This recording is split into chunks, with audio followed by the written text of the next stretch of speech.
Yemhlekazi eyona nto awucacisi bakulamlungu bakwenzeke ntoni okuthule ethetha yedwa lamlungu kutheni umyeke uba akhwele ezehlela kulo hayi suka manje ndibonile ingxaki yabo lamlungu lo awumqubuli ingxaki lamlungu yabo yena ube bevele wathi gqi wami kwami ingxaki uvele wathi gqi emva kwami yabona wena yabona xa uzothetha nomlungu funeka umbone seza yabo uzilungiselele uyaxoka ubumoyeni ukuyena ufuna wandiqubula ndisaprepare yena ngoku usaqonda uba hayi madoda yini suka ndimfuna apha ndimcacisele kakuhle ubo speech bendifuna bayibeke phantsi le yadi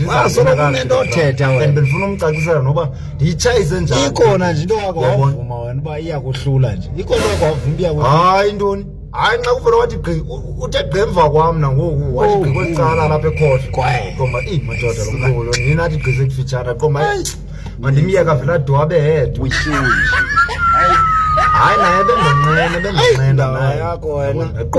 vele ndithule ndiyabona uba lo mntu eli hlobo athetha ngalo uyandonqena mandivele ndithule qhathe ngoku bekupheka kophula ngemibuzo lo ndisafe mna qha andikanguthethe ngospeech but xa udele mna qha